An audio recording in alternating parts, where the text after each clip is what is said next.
ముందుగా స్థానిక దైవజనులకి, వేదిక మీద ఉన్న ఈ పరిసర ప్రాంతాల్లో సేవను జరిగిస్తున్న సేవకులకి, అలాగే మా ప్రియులు సుపరిచితులు అన్న క్రాంతి కుమార్ గారికి, నా జత పనివారైన తమ్ముళ్ళకి అందరికీ క్రీస్తునామములు శుభములు. రాజుకి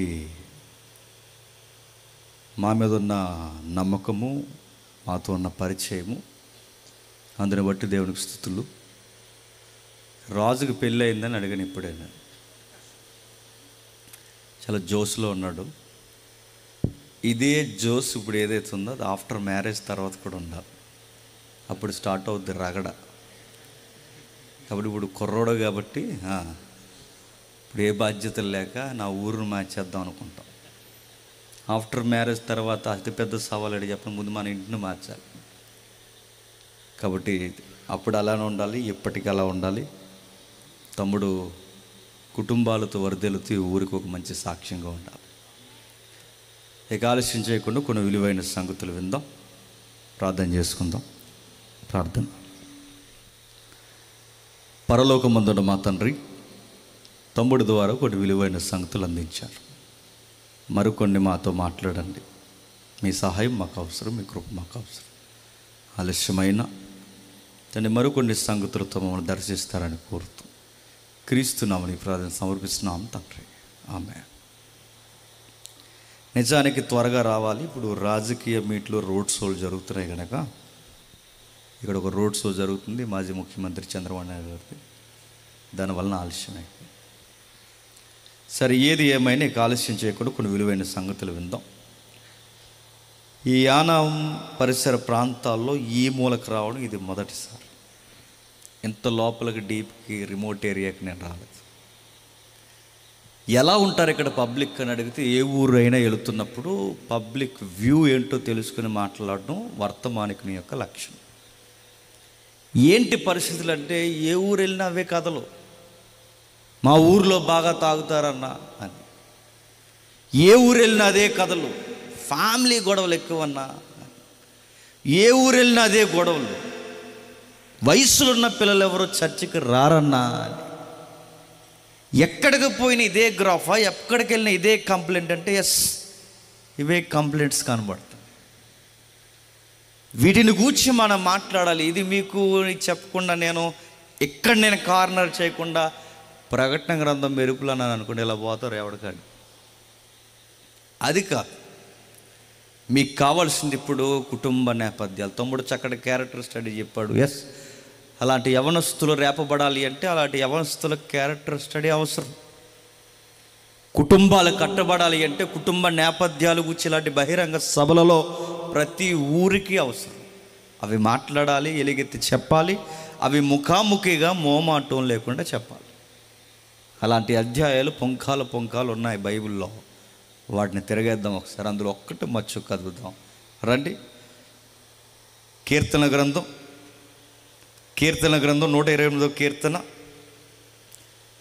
128వ కీర్తన అన్న ట్రిపుల్ తగ్గించి 128వ కీర్తన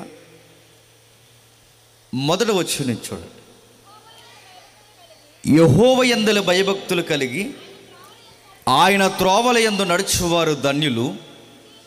నిత్యముగా నీవు నీ చేతుల కష్టార్జితం అనుభవించదువు. నీవు ధన్యుడవు. నీకు మేలు కలుగునట్లు నీ లోగిట నీ భార్య ఫలించు ద్రాక్షవల్లి వలె ఉండును. నీ భోజనపు బల్ల చుట్టూ నీ పిల్లలు ఒలీవ మొక్కల వలె ఉందురు. యెహోవా యందు భయభక్తులు గలవాడు ఇలాగ ఆశీర్వదింపబడును. సియోనులో నుండి యెహోవా నిన్ను ఆశీర్వదించును. నీ జీవితకాలం అంతయు యెరూషలేమునకు క్షేమము కలుగుట చూసెదవు. నీ పిల్లలను నువ్వు చూసెదవు. ఇశ్రాయేలు మీద సమాధానం ఉండును గాక. ఆగుతాం. తెలుగు వచ్చి గనక అలవాటు అయిన కీర్తనలు గనక మనకి చదువుకుంటూ వెళ్ళిపోతాం. సీజనల్గా వాక్యాలు చదువుతాం. 127వ కీర్తన చదవాలి అంటే ఎవడొకడు ఇల్లు కట్టుకోవాలి, లేదా ఎవరొకరు పొట్టాలి, చదవరు. 128వ కీర్తన చదవాలి అంటే దాని ఇంటికి సంబంధించిన ఆ కుటుంబ నేపథ్యం ఏదో ఒకటి ఉండాలి, లేకపోతే చదవరు. 90వ కీర్తన చదవాలంటే పుట్టుకుమని ఎవడొకటి చచ్చిపోవాలి, లేదా చదవరు. సీజనల్గా వాక్యాన్ని అలవాటు చేసుకున్నాం. సీజనల్గా పెళ్ళికి ఒక వాక్యం, ఇంటికి ఒక వాక్యం, పుట్టినందుకు ఒక వాక్యం, గిట్టినందుకు ఒక వాక్యం. ఇలా వాక్యాలు చదివితే ఎప్పటికి అర్థమవుతుంది? ఎప్పటికీ అర్థం. ప్రతి దానికి ఒక సందర్భం ఉంది. ఆ సందర్భం వెనకాల వ్యక్తుల నేపథ్యాలు ఉన్నాయి. ఆ నేపథ్యాల పరిస్థితుల వెనకాల సర్వోన్నతుడైన దేవుని చిత్తము మనతో ముఖాముఖిగా మాట్లాడడానికి ఎదురు చూస్తూ దాక్కొని ఉంది. అది కదపాలి మనం. కానీ దాన్ని చదువుతున్నామా? వాక్యాలు సీజనల్గా చదివి, క్యాలెండర్ల మీద చదివి, వాక్యాన్ని వాగ్దాన కార్డుల మీద చదివితే వాక్యం ఎప్పటికి అర్థం అవుతుంది చెప్పండి. నా ఉద్దేశం చదవద్దని కాదు, కానీ అదే బైబిల్ స్టడీ అని మాత్రం అనుకోకండి. చిలకట కార్డులు ఎత్తుతాడు, కార్డులు. అలాగే 31st వస్తాయి చిలకలన్నీ కార్డులు తీయడానికి. ఏ కార్డులు తీయడానికి? వాగ్దానం కార్డులు తీయడానికి. ఈ చిలకలన్నీ వచ్చి నచ్చిన కార్డు ఏరుకుంటాయి. నేను అడుగుతున్నాను, ఈ కార్డు ఏడాదంతా చూసుకుంటూ మురిసిపోతూ తిరుగుతావు, ఆ కార్డు నేను బతికించేద్దా? 66 పుస్తకాలు ఇచ్చి వింటున్న నీ చేతుల్లో పెట్టి, చెబుతున్న నా చేతుల్లో పెట్టి, దైవజనుల చేతుల్లో పట్టి, ప్రతి ఊరికి పల్లెకి, ఇలాంటి రిమోట్ ఏరియా లాంటి మన పల్లెటూర్లకు కూడా, ఇలాంటి ప్రతి చిన్నపిల్లల చేతుల్లో కూడా బైబిల్ పెట్టాడంటే చదవాలనే కదండి. ఈ 66 పుస్తకాలు చదవాలనేగా. బైబిల్కి ఒక మాట, బైబిల్లో ఒక విచిత్రమైన స్టేట్మెంట్ ఉంది. ఇదిగో ఈ వాక్యము నా పాదాలకి దీపం అన్నాడు. వాక్యము పాదాలకి దీపం అంటే, వాక్యము పాదాలకు దీపం అంటే, ఇలా వస్తుంటే మన ఏరియాలో చాలా చీకటి ఉంది. ఈ చీకట్లో రావాలి అంటే ఒక లైట్ ఉంటే నెక్స్ట్ అడుగు ఎక్కడ వేయాలో నాకు అర్థం అవుతుంది. నెక్స్ట్ అడుగు ఎక్కడ వేయాలో నాకు తెలియడానికి ఒక లైట్ ఉండాలి నా చేతిలో, టార్చ్. ఆ టార్చ్ నా చేతిలో ఉంటే అక్కడ గొయ్యి ఉందా, నుయ్యి ఉందా, సదునైన నేల ఉందా, లేదంటే అక్కడైనా పొద ఉందా, ఇవన్నీ నాకు అర్థం అవుతాయి నా చేతిలో లైట్ ఉంటే. చీకట్లో నడిచేవాడికి లైట్ ఉంటే వాడి మార్గం ఎంత స్పష్టంగా ఉంటుందో, ఈ అంధకార సంబంధమైన ఈ చీకటి లోకంలో బతుకుతున్న మన ఆత్మీయ జీవితానికి ఒక లైట్ అవసరం. అదే వర్డ్ ఆఫ్ గాడ్. గుర్తుపెట్టుకోండి. ఈ దేవుని వాక్యాన్ని అందుకు చదవాలి. చదివితే ఇది నా లైఫ్కి లైట్ లాంటిది. నేను ఎలా అడుగులు వేయాలో, ఎలా నిర్ణయాలు తీసుకోవాలో, నా మ్యారేజ్, నా ఉద్యోగము, నా బిజినెస్, నా మాటలు, తీరుతెన్ను, నా బిహేవియర్, ఫ్యామిలీ, అడుగడుగున ప్రతిదీ నన్ను గైడ్ చేయడానికి ఒక లైట్ మాదిరి పనిచేస్తుంది. 66 పుస్తకాలు చదివే నాదులేరి. చచ్చినప్పుడు కీర్తన, గిట్టినప్పుడు ఒక కీర్తన, పుట్టినప్పుడు ఒక అధ్యాయం, మ్యారేజ్కి ఒక అధ్యాయం, ఇలా సీజనల్గా అలవాటు చేసుకుంటే నేను అడుగుతున్నాను, ఎప్పటికైనా ఈ వాక్యం అర్థం అవుద్దా? వాగ్దానం కార్డులు తెచ్చుకుని ఆ కార్డే చూసుకుంటే అది తీసుకొచ్చా తీసుకోకూడదా, దాని గురించి నేను డిబేట్ ఇప్పుడు చేయట్లేదు. కానీ నేను ఒక మాట అడుగుతాను, అది ఒక్కటే కాదు నీ లైఫ్కి గ్యారంటీ కాదు. 66 పుస్తకాలు నేను గైడ్ చేస్తాయి. ఇలాగే కార్డులు తీసుకుందామని చెప్పి పాస్టర్ గారు కార్డులు తెచ్చిపెట్టాడు. ఆడవారికి మగవారికి ఇద్దామని. చిన్నపిల్లలు కొన్ని కార్డులు, ఆడవారు కొన్ని కార్డులు, మగవారు కొన్ని కార్డ్స్ రెడీ చేసి పెడితే ఈ లోపల కంగారుడు ఎవడో ఆ కార్డులు కలిపేశాడు. ఆ కలిపేస్తే ఈ లోపల పాస్టర్ గారికి తెలియదు, ఆయన ఏదో వర్క్లో ఉన్నాడు. 31st అంటే కొన్ని పనులు ఉంటాయి కదా చర్చిలో, ఆ పనులు చేసుకుని కంగారులో ఉన్నప్పుడు ఈ కంగారోడు ఎవడో కార్డులు కలిపేశాడు. పాస్టర్ గారు తెలియదు, లైన్గా నిలబెట్టి కార్డులు ఇచ్చేస్తున్నాయి. ఈ లోపల ఆడవాళ్ళకి రావాల్సిన కార్డులు మగోళ్ళకి, మగోళ్ళు రావాల్సిన కార్డులు ఆడవాళ్ళకి పోయినాయి. అందులో కార్డు ఒక యవనస్తుడికి వచ్చింది. ఆడు కార్డు ఏమనొచ్చింది చెప్పిన, వచ్చే ఏడాదికి 12 మగబెట్టిన కంటామని వచ్చింది. కంటాడా? సత్తాడాడు. కంటాడా? నేను అడుగుతున్నాను, ఈ పేక ముక్కలాట, ఈ శిలక జ్యోతిష్యం కార్డులేంటి? తీసుకుంటే తీసుకున్న దాని అర్థం ఏంటి? తీసుకోవాలా తీసుకోకూడదని నా ఉద్దేశం కాదు. కానీ నువ్వు కార్డు మీద చదివినా, క్యాలెండర్ మీద చదివినా, నువ్వు ఎక్కడ వాక్యాన్ని చదివినా దానికి ఒక సందర్భం ఉంటుంది. ఆ సందర్భం 66 పుస్తకాలతో సంబంధం ఉంటుంది. దాని టెక్స్ట్ ఫాలో అయితే దేవుడు నీతో మాట్లాడతాడు. నీకు నచ్చిందంతా ఒక రెఫరెన్స్ బయటకు తెచ్చుకుంటే ఇదే నా ఏడాది కంటే సబవా అడుగుతున్నా. ఒక ఉదాహరణ చెప్తాను వినండి. డైలీ మీటింగ్స్ ఇంటికి వెళ్ళే సమయానికి 2:30-3 అవుద్దండి డైలీ మీటింగ్స్. ఈ 2:30-3 లేదా 1 గంట ఈ మధ్య జరుగుతున్నప్పుడు మన రాజమండ్రికి కొవ్వూరు కంటే ఈస్ట్ గోదావరికి వెస్ట్ గోదావరికి ఒక బ్రిడ్జ్ ఉంది కదండి, రోడ్ కమ్ రైల్ బ్రిడ్జ్. కిందేమో వాహనాలు వెళ్తాయి, పైనేమో కిందేమో ట్రైన్ వెళ్తుంది, పైనేమో వాహనాలు వెళ్తాయి. ఆసియాలో అతిపెద్ద బ్రిడ్జెస్లో సెకండ్ ప్లేస్ థర్డ్ ప్లేస్ ఉంది దీనికి, చాలా లాంగ్ ఉంటుంది. అయితే మన రాజమండ్రి నుంచి కొవ్వూరు వెళుతున్నప్పుడు సడన్గా బ్రిడ్జ్ ఏమవుద్దంటే ఒకేసారి కరువు వస్తుంది, ఇలా వంకరగా తిరుగుతుంది బ్రిడ్జ్. అది అలవాటు ఉంటే సరే, కొత్త వాళ్ళు దాని మీద స్పీడ్ వెళ్ళడం అంత మంచిది కాదు. ఒకేసారి ఇలా టర్న్ అవుద్ది, ఈ బ్రిడ్జ్ ఇలా టర్న్ అవుతుంది. మేము కొవ్వూరు నుంచి రాజమండ్రి వైపు వచ్చేస్తున్నాం ఇంటికి మీటింగ్ అవ్వగొట్టుకుని. ఈ లోపు మేము చూసాం, ఇలా వస్తుండగా దారిలో ఈ మీటింగ్ వెళ్తున్నప్పుడు ఎన్నో దృశ్యాలు కనబడతాయి. తాగి పడిపోతుంటారు, గుద్దేసి పడిపోతుంటారు, తూలు పడిపోతుంటారు, ఫ్యామిలీస్తో పడిపోతారు. ఎందుకంటే రోడ్లు అంత అందంగా ఉన్నాయి కదా, పడిపోతుంటారు. రకరకాలు ఉంటాయి, పట్టించుకోరు, ఎవరిని లేపరు. ఎందుకంటే మానవత్వం ఎప్పుడో చచ్చిపోయింది, ప్రభువు రాకడ గుర్తులు అవి, ఎవరో పట్టించుకోరు. మనకి బైబిల్ మనల్ని గుచ్చుతుంది, ఎందుకంటే మంచి సమరేడ్ ఎగ్జాంపుల్ మనకు ఉందిగా. ప్రభు మనల్ని అడుగుతాడుగా, ఒరే నీ భక్తి ఎంత ఉందో తెలియదు కానీ పక్కోడు ఒకడు పడిపోయో సహాయం చేసావు అని అడుగుతాడుగా. నువ్వు ఎన్ని ప్రసంగాలు చేసావు తర్వాత విషయం జేమ్సు, నీ ఎదురుగా ఒక నష్టపోయి పడిపోయినప్పుడు కనీసం వాడిని ఆదరించాను నన్ను అడగడా. ఆ ఉద్దేశం మనకి వెళుతాం, వాక్యం అర్థమైంది కనుక ఆగుతాం. ఇలా చాలా విషయాలు కనబడతాయి. అంబులెన్స్ ఫోన్ చేయడం, ఎవరెవరు ఫోన్ చేయడం, ఆయన ఫోన్ తీసుకుని ఇంటికి ఫోన్ చేయడం, ఇలాంటి జరుగుతాయి. ఇదే అలవాటు మీద మేము ఏం చేసామంటే, ఒక బండి సరిగ్గా కరువు రాజమండ్రి బ్రిడ్జ్ ఆ కరువు కొవ్వూరు వైపు సరిగ్గా ఒక బండి సెంటర్లో పడిపోయి కనబడు. బండి ఆన్లో ఉంది, లైట్ సరిగ్గా మా మీద కొడుతుంది కింద నుంచి. ఎవరో పడిపోయారు, ఎవరు చూడలేదు, అందు పెద్దోళ్ళు ఏమో తీద్దాం లెగదీద్దామని మేము కారు పక్క ఆఫ్ చేస్తాం. ఏం జరిగిందని కిందికి దిగి చూసే సమయానికి ఈ మెదడు పెరుగు ముద్ద బయటపడిపోతే ఎలా పడిపోద్దో ఆ మెదడంతా వచ్చి అక్కడ పడిపోయింది. బాడీ ఏదంటే సుమారు అక్కడ వరకు పోయింది. ఆ బాడీ ఎక్కడ వరకు పోయి ముఖమంతా నొక్కేసింది, చేతులు రెండు వెనక్కి పోయాయి. అక్కడెక్కడో బాడీ ఉంది, బండి ఎక్కడో ఉంది, ఆ బండి ఫోకస్ మా కారు కొట్టింది. చూసారే మనిషి పక్కా చనిపోయాడు, ఎందుకంటే మైండ్ బయటకు వచ్చింది. సెల్ఫ్ యాక్సిడెంటా, ఎవడైనా గుద్దేశాడా, అది మనం డిక్లేర్ చేయలేము, మనకు తెలియదు.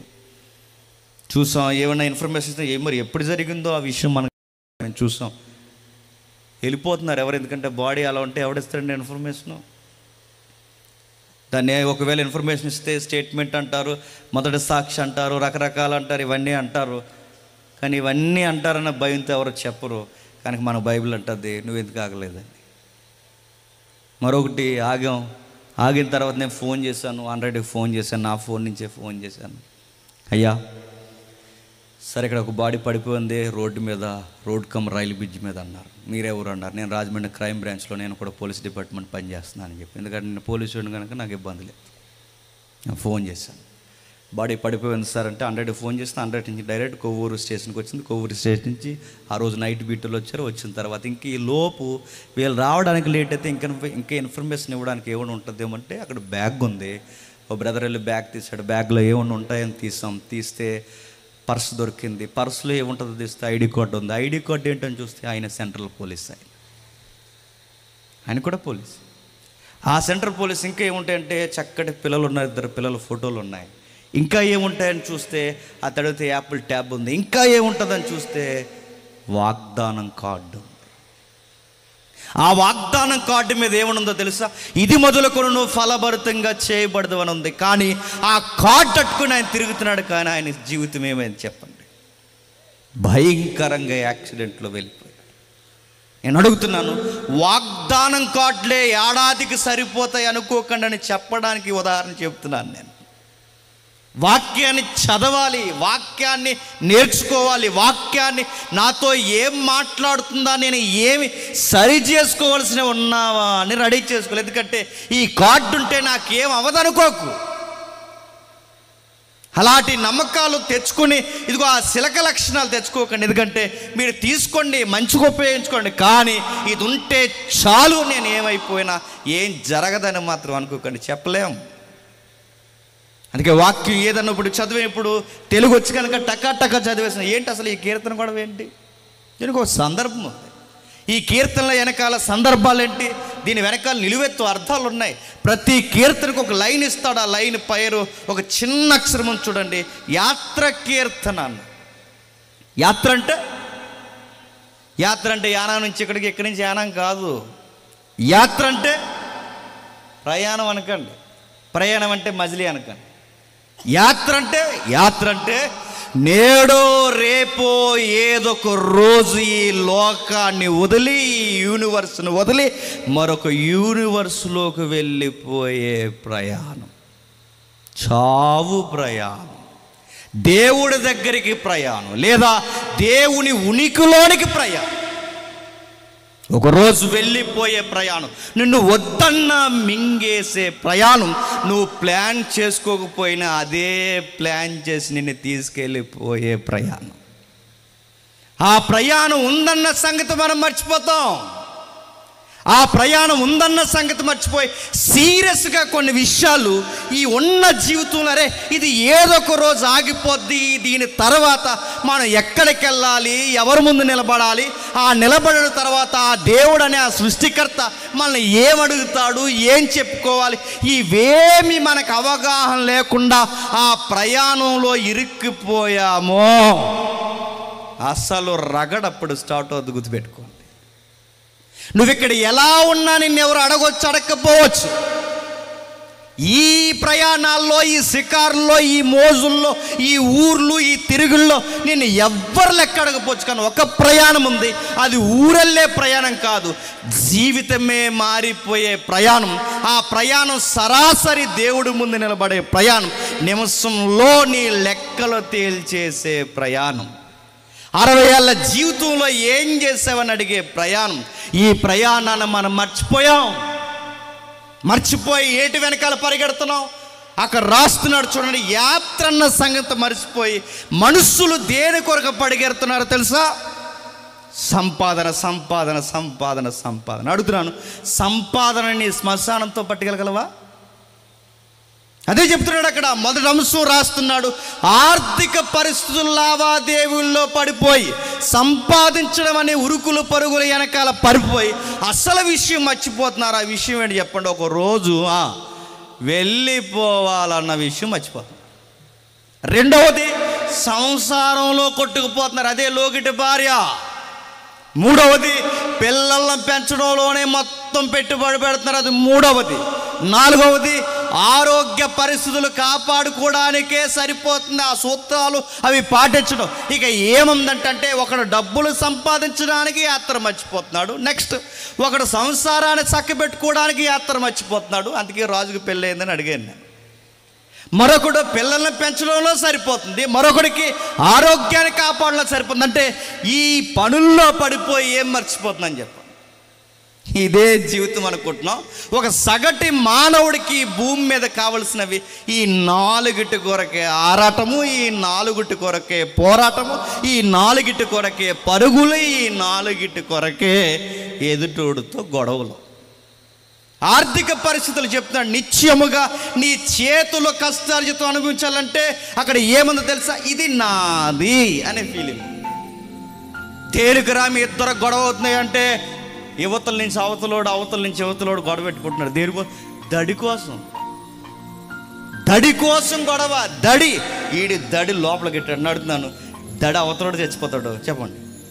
దడి అవతల దడి ఉంటుంది అంతే. దడ అవతలోడు చచ్చిపోతాడు, దడి అవతలోడు చచ్చిపోతాడు. మరి దడే ఉంటుంది. జానా లోపలికి వచ్చాడంటే ఎవడాడు? మీ అన్నయ్యగా. ఆడి పక్క గదిలో ఉండక ఈ గదిలో కూడా మస్తున్నా, ఎవడాడు? మీ తమ్ముడేగా. బాత్రూముల కొరకు, పక్క గదుల కొరకు, జానా నేల కొరకు గొడవలు ఎట్టేసుకుంటున్నారని అడుగుతున్నాను. ఎంతకాలం ఇక్కడ ఉంటారు? నువ్వైనా నేనైనా ఎగిరిపోతాం ఒకరోజు. దాని పేరు యాత్ర. గ్రాంధికంలో మనకి నైస్గా కనబడుతుంది కానీ వచనం నీ చావు యాత్ర, నిన్ను తీసుకెళ్ళిపోయే యాత్ర. ఆ రోజు ఆ సమకాలీన ఆ సందర్భంలో వాళ్ళకి యెరూషలేము యాత్ర అంటారు. ఇప్పుడు యెరూషలేము మనకి ఇజ్రాయేల్ కాదు చెప్పండి, దేవుని ముందుకు యాత్ర. ఆ యాత్రలో వెళ్ళిపోతాం. అందుకే నిశ్చయముగా నీ చేతుల కష్టార్జితాన్ని అనుభవించాలి. డబ్బులు ఎలా అయినా సంపాదించాలి, నేను సీరియస్ చెప్తాను. డబ్బులు సిగ్నల్ దగ్గర నిలబడి అడుక్కున్న డబ్బులు సంపాదిస్తారు. సుమారు ముంబైలో అతిపెద్ద రిచెస్ట్ భిక్షగాడు ఉన్నాడు తెలుసా? కొన్ని కోట్లు ఉన్నాయంట, కోట్లు భిక్షగాడి దగ్గర. వాళ్ళ పిల్లలు యూఎస్ఏలో పిహెచ్డీలు చేస్తున్నారు, ఆయన పిల్లలు ఇంజనీరింగ్ చేస్తున్నారు, అపార్ట్మెంట్స్ రెంట్కి ఇస్తున్నాడు. కానీ ఉదయాన్నే వచ్చేస్తారంటే ఎక్కడికి, ఎలా వచ్చేస్తారు సార్ అక్కడికంటే? ఆయన అన్నాడు, ఇది నా వృత్తి. చెప్పండి, నేను దీనిలోనే ఎదిగాను, దీనిలోనే బతుకుతున్నాను, దీనివల్లనే నేను కోట్లు సంపాదించిన, దీనివల్లనే నా కుటుంబం పోషింపడుతుంది. నన్ను ఎదిగించిన ఈ భిక్షాట్ నేను మారనని. సుమారు కొన్ని కోట్ల ప్రాపర్టీ ఉందని అడుగుతున్నాను. అడుక్కుని తినైనా డబ్బులు సంపాదించవచ్చు అంటే సంపాదించవచ్చు. ఎదుటోడి నెత్తి మీద 10 రూపాయలు అన్యాయంగా లాగేచ్చు అంటే లాగేచ్చు. ఎందుకు లాగట్లేదండి? సారా అమ్మి లాగేస్తున్నారు, బెల్ట్ షాపులు ఇట్లా లాగేస్తున్నారు. నేను అడుగుతున్నాను, దొంగ వ్యాపారం అక్కడికక్కడ 10 రూపాయలకు అబద్ధాలు ఆడేస్తున్నారు, రకరకాల మాటలు మార్చేస్తున్నారు. చిన్న చిన్న వ్యాపారాలు, పెద్ద పెద్ద వ్యాపారం, డబ్బులు ఎలా అయినా సంపాదించడం ఈ రోజుల్లో సులువైపోయింది. అక్కడ వరకు ఎందుకు? నీకు మెసేజ్ పంపుతారా? మెసేజ్ అని చెప్పినా నీకు పర్సెంటేజ్ వచ్చింది, ఆఫర్ వచ్చింది, జస్ట్ నొక్కండి, క్లిక్ చేయండి, కామెంట్ చేయండి, నొక్కేస్తాం, కంగారు చేతి వచ్చేస్తుంది అనమాట. పోతాయి డబ్బులు అంతే. ఇదిగో మీకు ఈ ఆఫర్ వచ్చింది, ఆ ఆఫర్ వచ్చింది, తీసుకోండి, మీకు లోన్ యాప్ వచ్చింది అనగానే ఊరకు ఒక 2 ఏళ్ళు ఇస్తున్నాడు, నొక్కేస్తావు. ఏమవుద్ది? ఆడు నిన్ను నొక్కేయడం స్టార్ట్ చేస్తాడు. పోతాయి డబ్బులు. చాలా ఈజీగా సంపాదించు. కానీ నువ్వు డబ్బులు ఎలా సంపాదిస్తున్నావు అన్నది కాదు షరతు, నువ్వు ఎలా పోగేస్తున్నావు అన్నది కాదు షరతు. నువ్వు సంపాదించింది యథార్థత లేకపోతే తినగలవా? అది నా ప్రశ్న.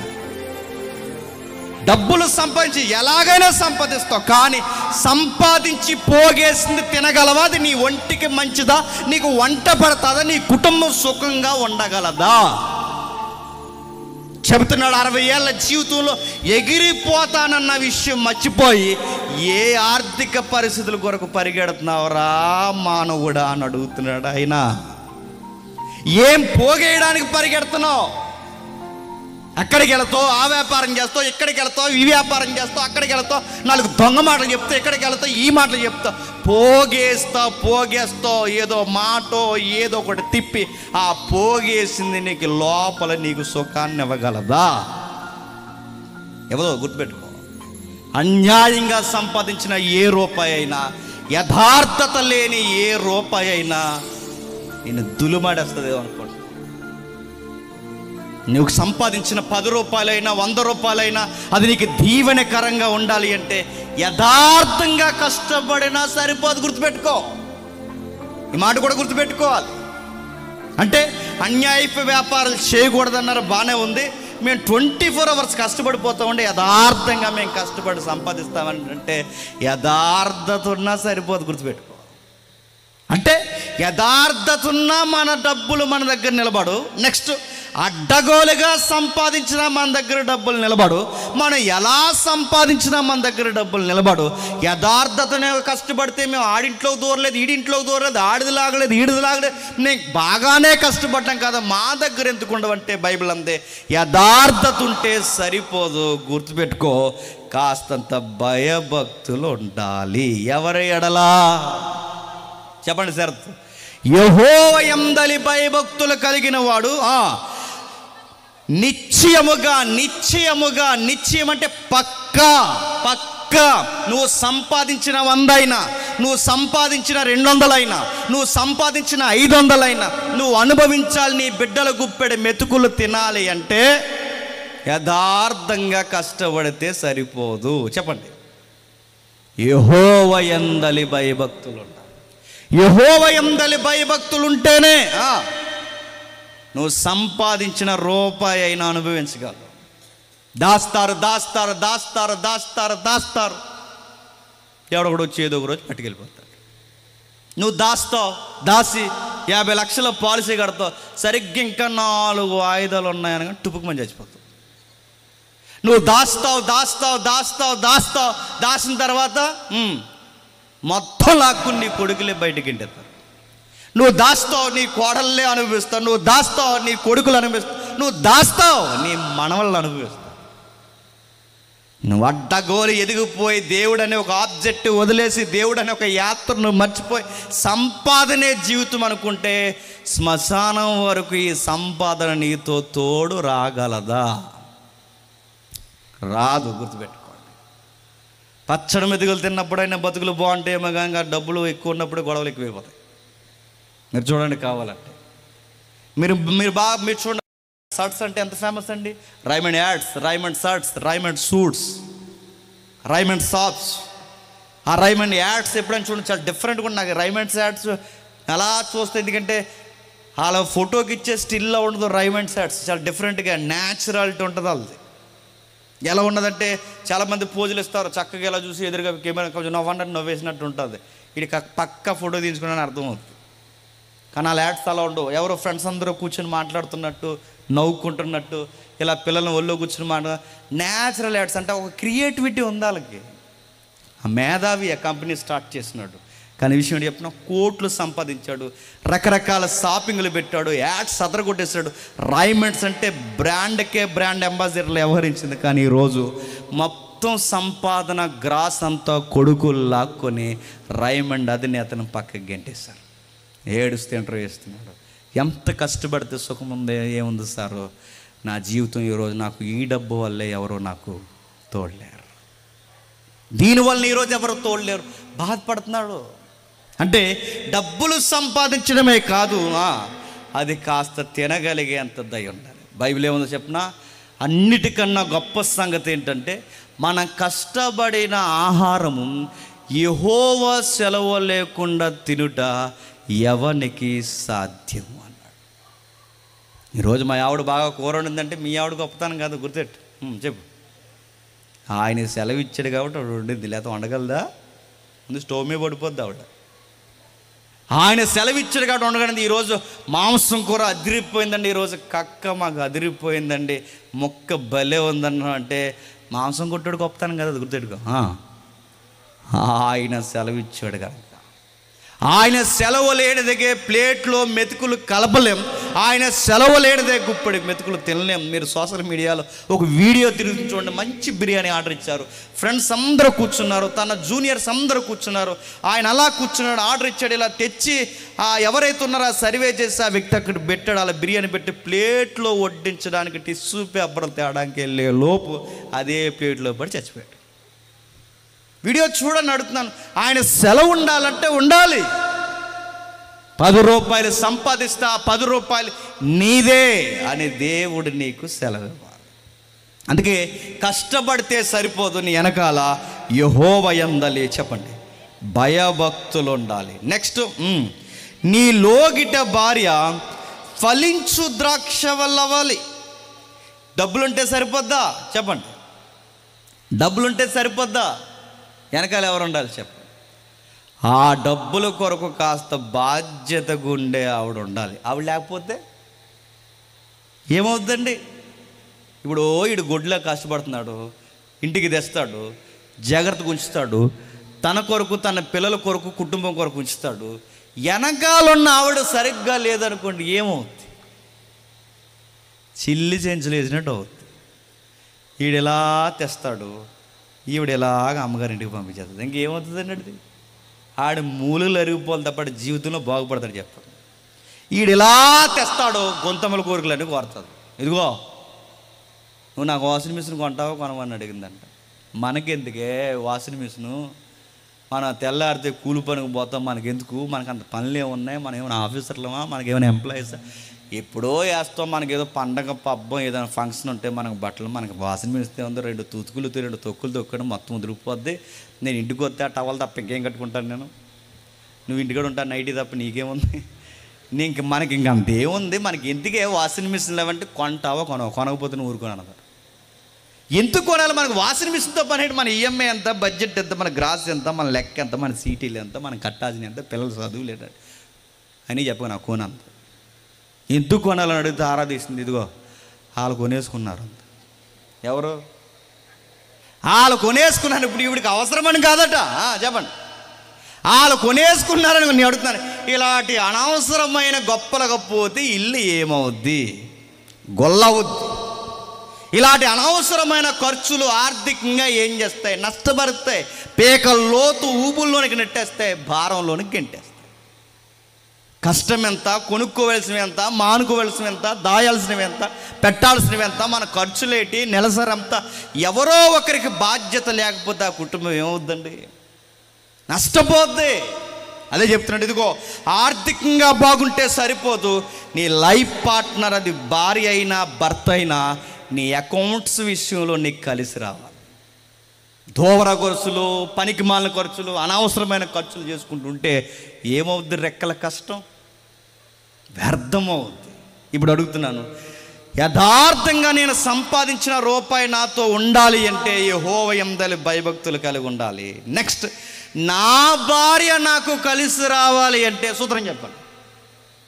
మళ్ళీ అదే సూత్రం చెప్పండి, యెహోవా యందలి భయభక్తులు కలిగి ఉండాలి. ఉన్నారా? భర్తకుంటేనేమో భార్యకు ఉండదు, భార్యకు ఉంటేనేమో భర్తకు ఉండదు, వాళ్ళిద్దరికి ఉంటే పిల్లలకు ఉండదు, మొత్తం అందరికి ఉంటే ఇంక సంఘంలో ఇంకెవరు ఉండేవారు. పాఠాలకు ఇవ్వాలి, ప్రార్థనలకు ఇవ్వాలి, అది గొడవలు అయిపోతాయి. విషయం అడుగుతున్నాను చూడండి, యెహోవా యందలి భయభక్తులు, ఆ భయభక్తులు మాట్లాడుతున్నాడు. ఇదిగో ఫైనాన్షియల్గా బాగుండాలా భక్తులకు, ఫ్యామిలీలో బాగుండాలా, భక్తి విడవకు, నీ పిల్లలు నీకు కలిసి రావాలా. నెక్స్ట్, భక్తి నదులకు నీ పిల్లలు నీకు ఎలా కలిసి రావాలి అంటే ఇదిగో చెప్తున్నాడు, భోజనపు బల్ల చుట్టూ నీ పిల్లలు ఒలీవ మొక్కలు నడుతున్నాను. మన పిల్లలు ఒలీవ మొక్కలు అంటారా? చెప్పండి, సిగ్గులేకుండా చెప్పండి. మన పిల్లలు ఒలీవ మొక్కలు అంటారా? యథార్థంగా ఒప్పుకుందాం. కరోనా దైవాల పాస్ అయిపోయారని చాలామంది. ఒలీవ మొక్కలు అంటారా? చెప్పండి. చదువుకోరా అంటే ఇడికి ఎన్ని గొంతమ్మ కోరికలండి ఇడికి. ఏది వీళ్ళ నాన్న కోసం చదువుతున్నట్టు, ఏది వీళ్ళ అమ్మ కోసం చదువుతున్నట్టు, ఏది ఈ ఊరిని ఉద్ధరించడానికి చదువుతున్నట్టు, ఎన్ని బిల్డప్లు. నేను రేపు నుంచి కాలేజీకి వెళ్ళాలంటే నాకు అది కొంటేనే వెళ్తాను. ఏడ్రా అని అడిగాడు. నాకు ఆ డూకు బండి కొను వెళ్తానంట.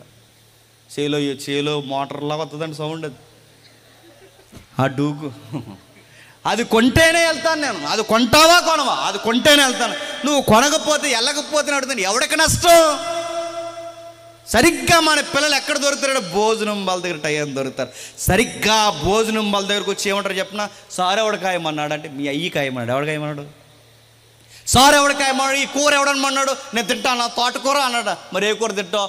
ఆఫీసర్ గారు నెలకు లక్ష రూపాయలు తెస్తున్నారని ఈయనకి ఏం కాయకూడదట, సారు కాయకూడదని అడుగుతున్నాను.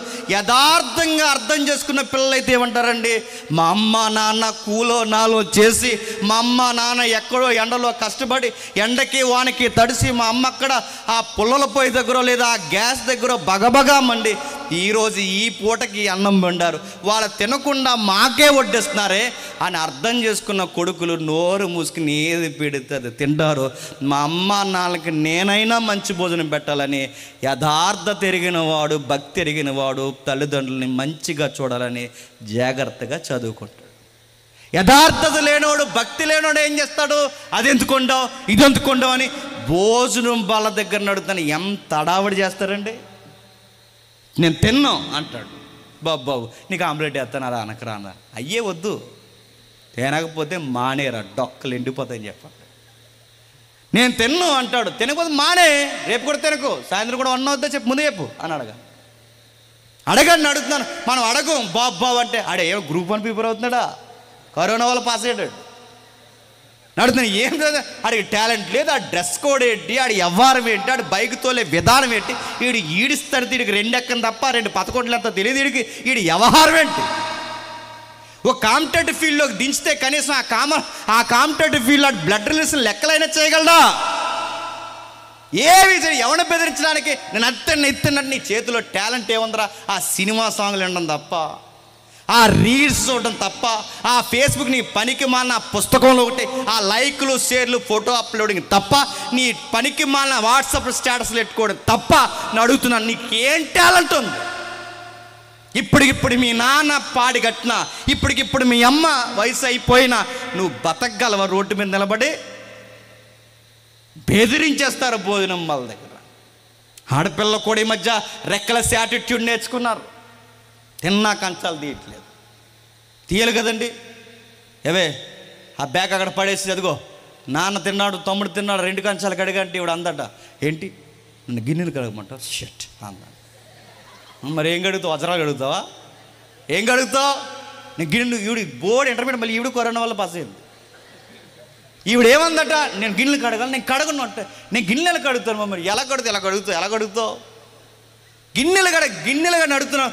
ఆడపిల్ల రేపు పొద్దున ఇంటికి వెళితే ఎవరు నడితే చెప్పినా, నీకు గిన్నెలు కడగరాక, కూరలు రాక, ఏవి రాకపోతే నడుగుతాను, ఎవరిని అడుగుతారు? లేదండి నేను ఆ టెక్కండి, ఈ టెక్కండి, బీ టెక్కండి. నువ్వు ఏ టెక్కైనా ఇంట్లో వండాలిగా, ఏదైనా వండాలిగా, భర్తకు వండాలిగా, పిల్లలకు వండాలిగా. లేదంటే యూట్యూబ్లో చూసుంటుందంటే ఈ ప్రయోగాలు ఎవరి మీద చేస్తావు అడుగుతున్నాను నేను. చచ్చిపోతాడు వాడు. ఎవరి మీద చేస్తావు అడుగుతున్నాను. పిల్లలు ఈరోజు తల్లిదండ్రులు కలిసి వచ్చే ఒలియ మొక్కలు ఏంటండి, కొంతమంది పిల్లలను చూసి తల్లిదండ్రులు అంటున్నారు, ఏమని చెప్పిన, ఒరే మీరు పుట్టకముందే మాకు చేతి ఆడేదిరా, మీరు పుట్టకముందే కాస్త డబ్బులు ఆడేవరా, మీరు పుట్టకముందే ఇప్పుడు మెతుకులు మీరు పుట్టారా, వ్యర్థమైన ఖర్చులు రా, ఏం ఉపయోగం అని కంటదడి పెట్టే తల్లిదండ్రులు లేరు చెప్పండి. ఏడ్చేవాళ్ళు లేరు చెప్పినారు తల్లిదండ్రులకి. అలాంటి పిల్లలందరికీ చెప్తున్నాను, ఇదిగో నీ లోగిటి భార్య నీ ఆర్థిక పరిస్థితులు బాగుండాలి అంటే యెహోవా యందు భయభక్తులు కలిగి ఉండాలన్నది ఎంత వాస్తవమో, నీ పిల్లలు కూడా కలిసి రావాలంటే నీ పిల్లలకి పక్కా ఉండాల్సిందేంటి చెప్పు. నీకు పక్కా ఉండాల్సిందేంటి చెప్పు. యెహోవా యందు భయభక్తి అంటే ఒక ఫ్యామిలీ 60 ఏళ్ళ జీవితంలో ఈ 4 విషయాల్లో వర్ధిల్లాలి అంటే సూత్రం చెప్పండి. యెహోవా యందు భయం. ఇక ఏ ఆప్షన్ లేదంటే వేరొక ఆధారం లేదు, వేరొక తెలివితేటలు లేవు. భయము భక్తి, దేవుడు, రాజ్యము, సువార్త, ఇలాంటి సభలు, ఇలాంటి సంఘాల్లో సహవాసాలు, దైవజనుల కార్యక్రమాల్లో కలుసుండాలు, కాస్త సంఘంతో మమేకమవ్వడం, ఊరు కొరకు నీ మార్పు, నీ వీళ్ళ మార్పు కొరకు ఆలోచించడం, ఈ భయము భక్తి ఎవరైతే కొనసాగిస్తారో నువ్వు నడిచిన కాడ, నువ్వు పట్టిన కాడ దేవుడు దీవులను కుమ్మరిస్తాడు. గుర్తుపెట్టుకో. నీకు ఏ విధానం, ఏ సమయానికి ఏం కావాలో ఆయన సిద్ధపరుస్తాడు. గుర్తుపెట్టుకో.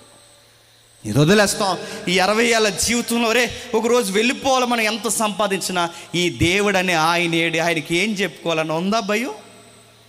సంపాదనలోనే పడిపోతున్నారు, సంసారంలోనే పడిపోతున్నారు, పిల్లల్ని పెంచడంలోనే పడిపోతున్నారు. కొంతమంది చూస్తుంటే విచిత్రం కూడా, ప్రపంచంలో ఇంకెవ్వరికి లేరు పిల్లలు, ఇంకేళ్ళకే ఉన్నారు పిల్లలు అన్నట్టు ఎంత బిల్డప్ ఇస్తారో.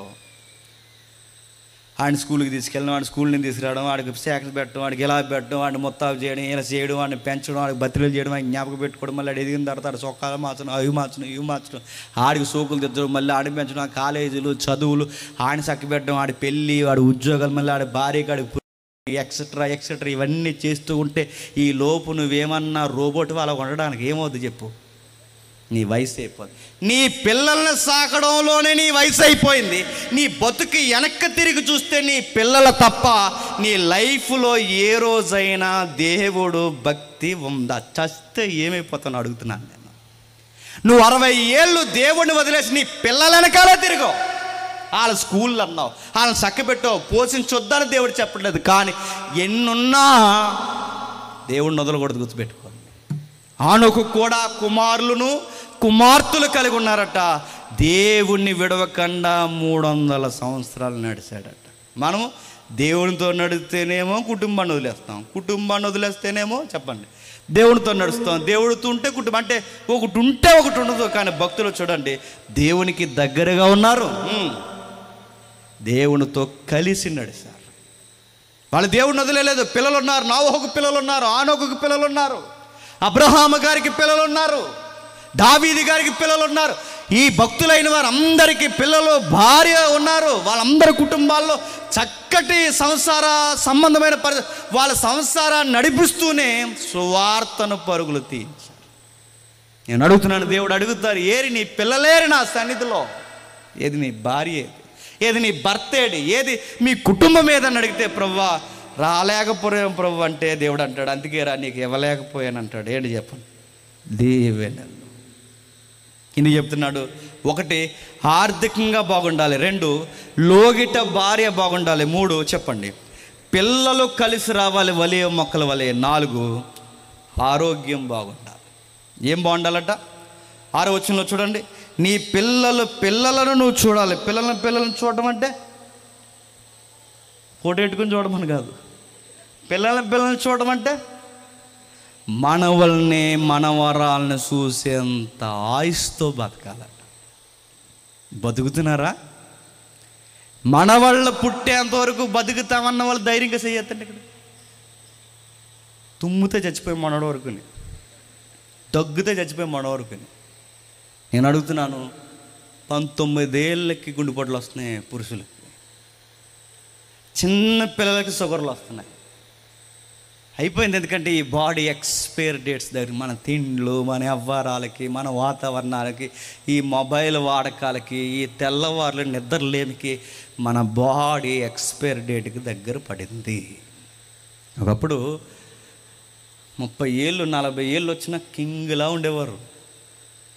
కష్టానికి తగ్గ తిండి ఉండేది, తిండికి తగ్గ కష్టం ఉండేది. ఇప్పుడు తిండి ఎక్కువైపోయింది. చెప్పండి, రోడ్డు మీద తినేస్తున్నారు. పానీపూరీలు, పాసిపూరీలు, చెత్తపూరీలు, అవి ఇవి, ఇంటికాడ బజ్జీలు, అది చెత్త, సమోసాలు, ఇవన్నీ తిని మళ్ళీ ఇంటికి వచ్చి ఏం గ్యాప్ లేకుండా కొట్టేస్తున్నాం. మళ్ళీ అది అరగడమే కష్టం. మళ్ళీ అందులో దంసప్ పోసేస్తున్నాం. ఎక్కడికి పోయిన బిర్యానీ, ఎక్కడికి పోయిన మాంసం, అయ్యే పెడతారండి వద్దానా కానీ.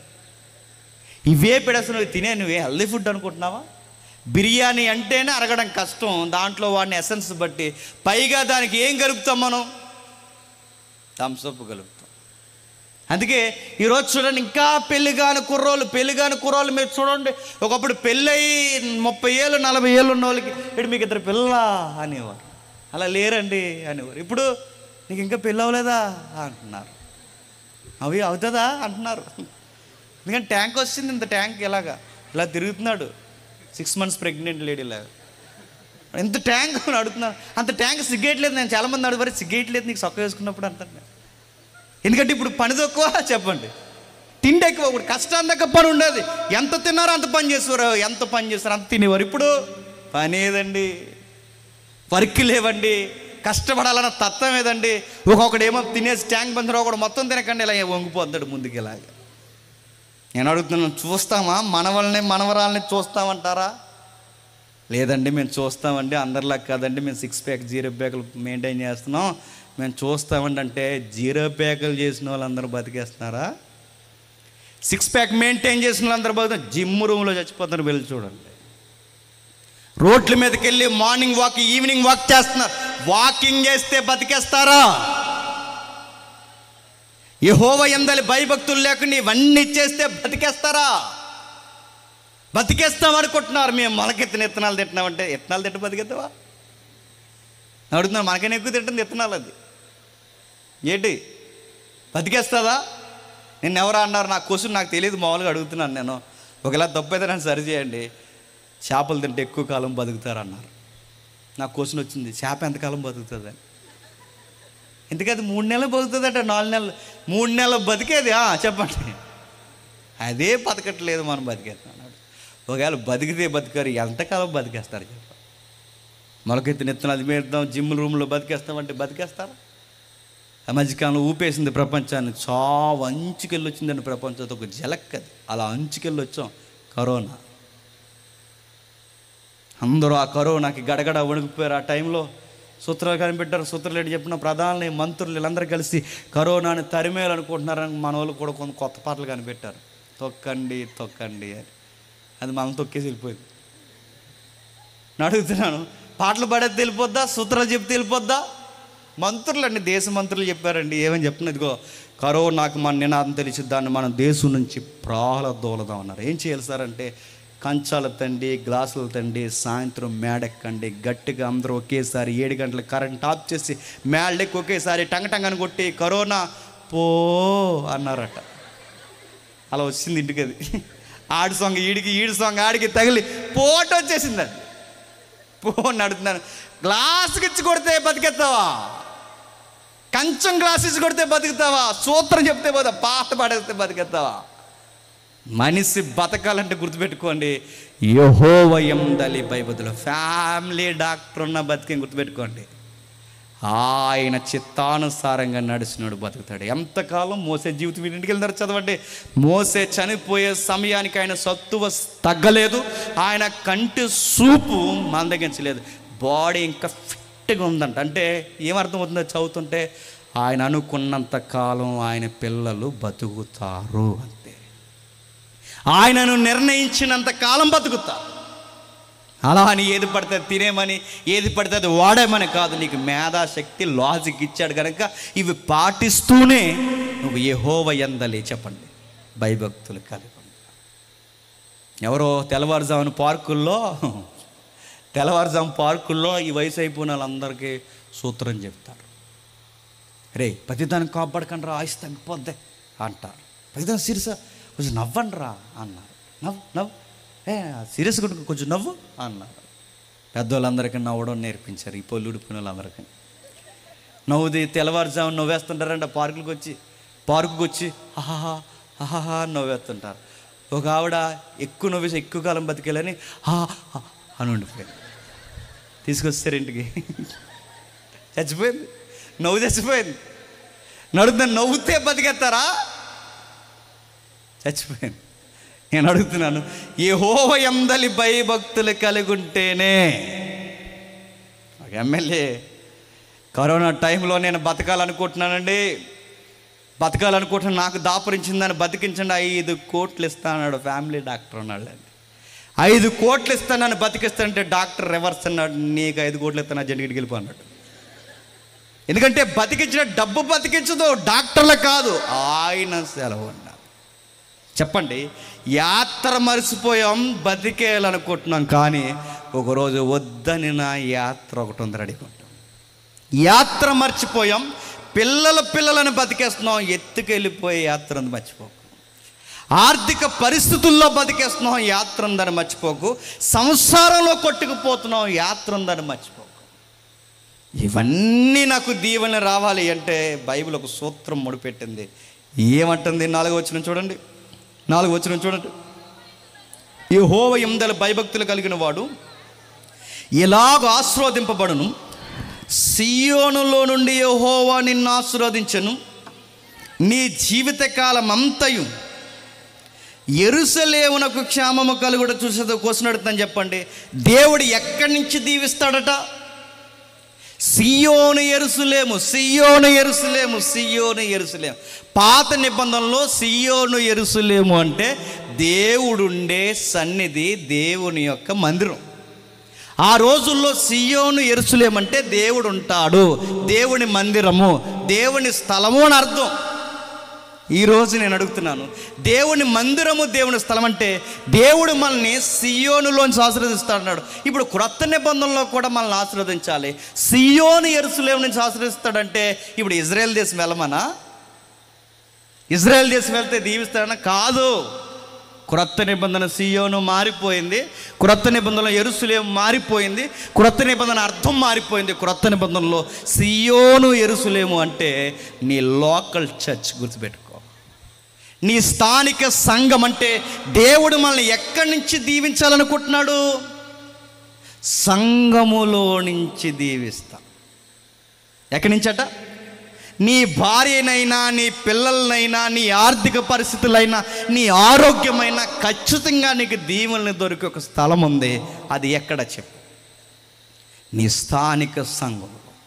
నీ స్థానిక సంఘానికి ఖచ్చితంగా నువ్వు వెళ్ళాలి. నువ్వు మానకుండా వెళ్ళాలి. నువ్వు సహవాసంలో కలిగి ఉండాలి. నువ్వు రక్షణ అనుభవం కలిగి ఉండాలి. నీకు వాక్యపు అనుభవం కలిగి ఉండాలి. ఆ దేవుని దీవెనను పొందడానికి నీ ప్రజెన్స్ ప్రతి వీక్ నీకు ఉండాలి. గుర్తుపెట్టుకో. వస్తావా? ఈ వారం 100 ఎక్కువ ఎత్తున్నారంటే కనబడకుండా తిరుగుతావు చర్చిలో. వస్తావా? ఈ వారం నీకు చుట్టాలు వచ్చారంటే మొత్తానికి ఎక్కడ తిరుగుతావు చర్చ్. ఈరోజు నువ్వు చర్చికి వస్తావంటే రావు. ఎందుకమ్మా సడన్గా వచ్చి చర్చ్ మానేసరే అని అడిగితే చెప్పారట, మైక్ కొన్నామంటే మైక్ మీద పేరు రాయలేదు అంటే మానేయమండి. పేరు రాయిపోతే మానేస్తావా? చాలామంది అడుగుతున్నారు, పాట ఇవ్వకపోతే మానేస్తారు, ప్లేస్ ఇవ్వకపోతే మానేస్తారు, పాంప్లెట్ మీద పేరు వేయకపోతే మానేస్తారు. ఇలాంటి సభల్లో సహకరించినప్పుడు వాళ్ళ పేరు చెప్పకపోతే మానేస్తారు. దైవజనులు గుర్తించకపోతే మానేస్తారు. రోజు వీళ్ళతో మాట్లాడి ఈ పాస్టర్ గారు సడన్గా కొత్త వాళ్ళు ఎవరో వచ్చారు పలకరిద్దామంటే వీళ్ళ మొఖాలు మాడిపోయి మానేస్తారు. నేను అడుగుతాను, ఊరికే మానేస్తారు, సంఘాల మీద కోపం ఇచ్చి మానేస్తారు. అడుగుతున్నాను, సంఘం మీద కోపం ఇస్తే దేవుడికి నష్టం కాదు, సేవకుడికి నష్టం కాదు, ఎవడికి నష్టం చెప్పు? నీకే నష్టం, నువ్వే ఎగిరిపోతావు. నీ ఆర్థికంగా దెబ్బలు ఎలా ఉన్నాయో చూస్తావు, నీ ఫ్యామిలీలో క్రైసిస్ అంటే ఏంటో చూస్తావు. నెక్స్ట్ నీ పిల్లలకి భయభక్తులు లేనప్పుడు వాళ్ళు నీ మీద ఎలా తిరగబడతారో చూస్తావు. నెక్స్ట్ నీ ఆర్థిక పరిస్థితుల వెనకాల నీ అనారోగ్య సమస్యలు నేను తరిమేయడం చూస్తావు. అప్పుడు గుర్తొస్తాడు నీకెవరు చెప్పు, దేవుడా అని మళ్ళీ సంఘానికి వస్తావు. అక్కడ వరకు పరిస్థితి రాకూడదంటే గుర్తుపెట్టుకోండి, నువ్వు దేవుని సన్నిధిలో ఖచ్చితంగా కనెక్ట్ అయ్యి ఉండాలి. ఇలా దీవింపబడిన ఫ్యామిలీస్ ఉన్నాయంటే ఉన్నాయి బైబిల్లో. మంచిగా ఉదాహరణ చెప్పి నేను ముగించేస్తాను. ఉన్నారు, ఎలాంటి వాళ్ళంటే ఉన్నారు, చాలా జాబితాలు ఉన్నాయి. చూసి ముగించుకుందాం. రెండొకసారి ఆదికాండం 13వ అధ్యాయం, ఆదికాండం 13వ అధ్యాయం 6వ వచనం చూడండి. ఆదికాండం 13వ అధ్యాయం 6వ వచనం. వారు కలిసి నివసించుటకు